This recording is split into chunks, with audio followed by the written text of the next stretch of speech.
Most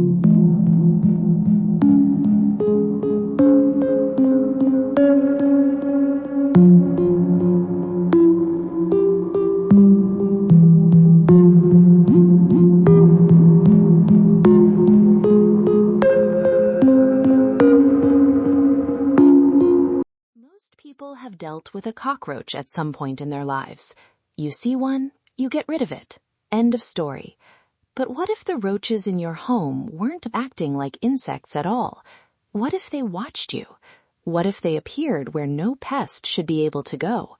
And what if, one night, you discovered they weren't feeding on crumbs, but on something far more terrifying? Today's story explores the thin line between infestation and intrusion, between the natural and the unknown. So lock your doors, dim the lights, and prepare yourself for a chilling tale that may make you look twice at the shadows in your own home. This is 9 Lives of Fear. The first time I saw one, I dismissed it as nothing more than a nuisance. A large, oily black German cockroach scurried across my kitchen counter, bold and unbothered, as if it had lived there longer than I had. I'd just moved into the apartment, an aging building with high ceilings, creaking floors, and a charm I convinced myself was character. I reacted the way anyone would, grabbed a paper towel, crushed it, and tossed it away. A small victory. A forgettable moment. I didn't know it was the opening move. Within a week, more appeared. Not enough to call it an infestation, but enough to unsettle me. One in the bathroom, one near the fridge, one perched on the windowsill like a tiny, glossy sentinel. I bought traps, lined the baseboards, and waited for the problem to solve itself. The traps worked for a night. Then they didn't work at all. The roaches remained, but they had changed. They no longer darted away when I entered a room. They moved slowly, deliberately, as if aware of my presence. Their antennae didn't twitch randomly. They rotated with purpose, like instruments calibrating to a frequency only they could hear. The moment everything shifted happened on an ordinary morning. I was eating cereal, half awake, scrolling through my phone, when a roach crawled out from beneath the toaster. It didn't run. It didn't hide. It stopped at the edge of the counter and turned toward me. Its antennae aligned, its head tilted. And it looked at me. A cold, electric shiver crawled down my spine. I threw the cereal bowl at it. The roach vanished before the bowl shattered against the counter. That was the moment I realized I needed help. Mike, the exterminator, arrived with chemicals, confidence, and the smile people wear when they think they've seen everything. He sprayed, gelled, and assured me I'd be roach-free in a few days. He was wrong.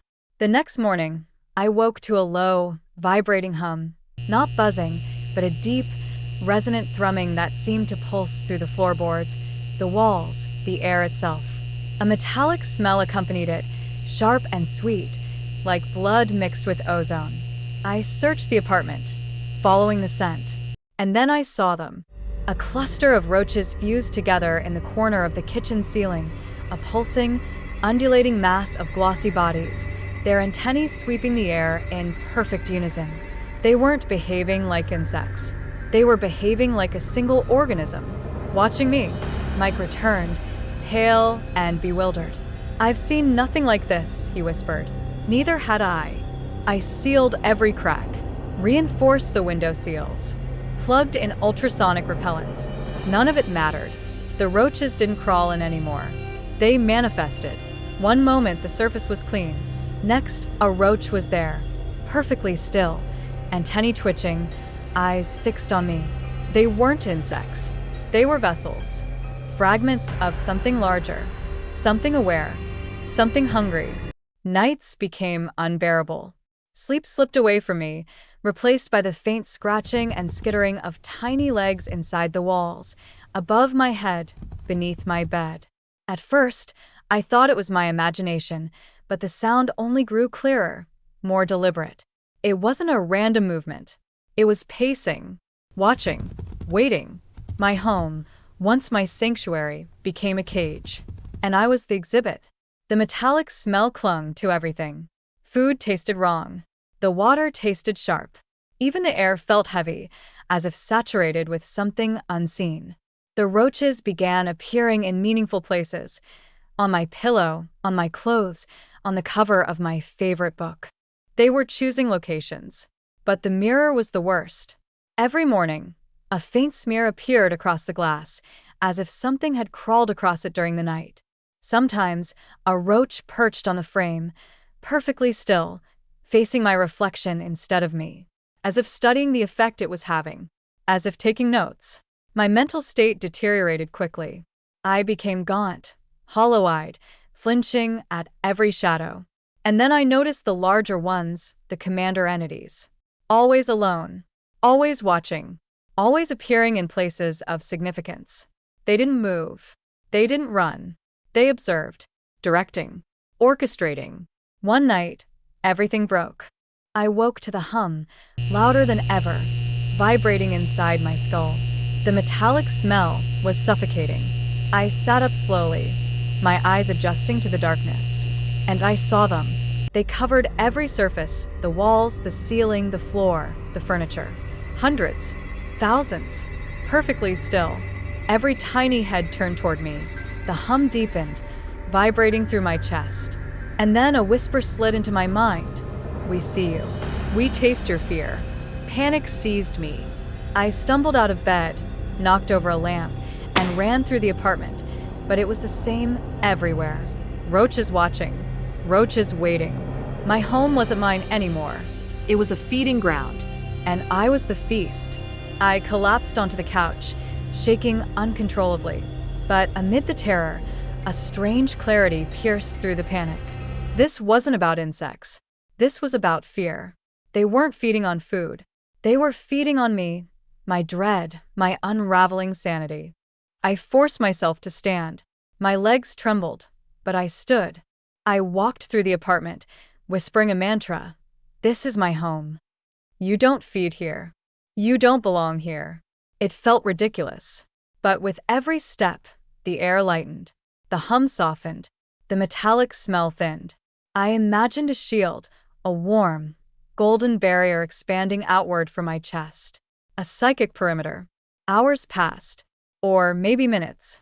Time didn't feel real anymore. But slowly, the presence loosened its grip.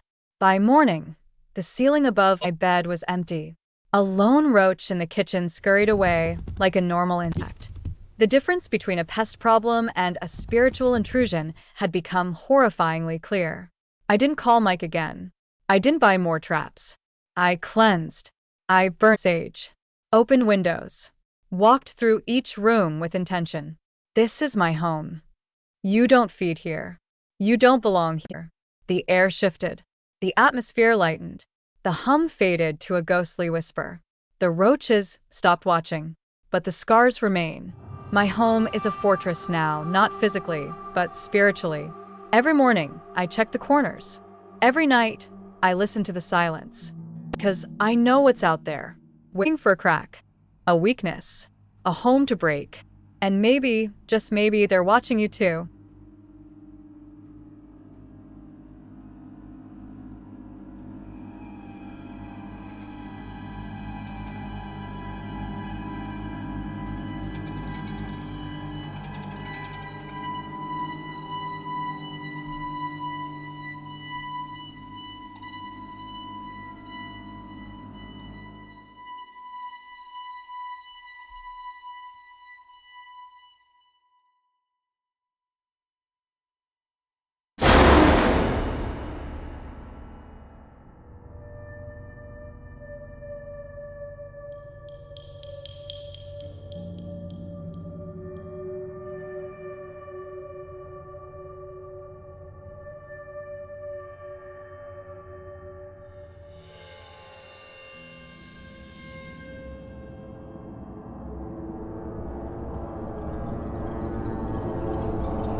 Has a strange way of finding cracks in our defenses.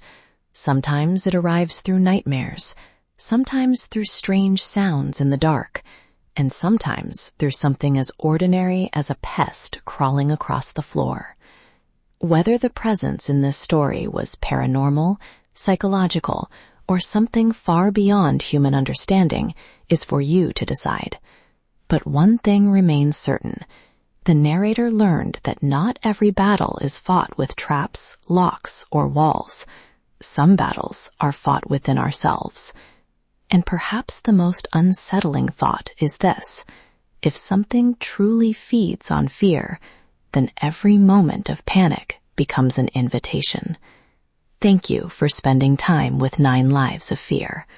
Until next time, keep your lights close, trust your instincts, and remember, some things don't need a door to get inside. You've survived another tale from 9 Lives of Fear, but don't get comfortable. If the shadows whispered to you tonight, hit like before they whisper again. Share this video with someone who thinks they're brave. Let's see how long their courage lasts. And subscribe, because around here, every click feeds the darkness, and the darkness remembers. Where the shadows linger long after the story ends. Stay scared. And maybe, just maybe, they're watching you too.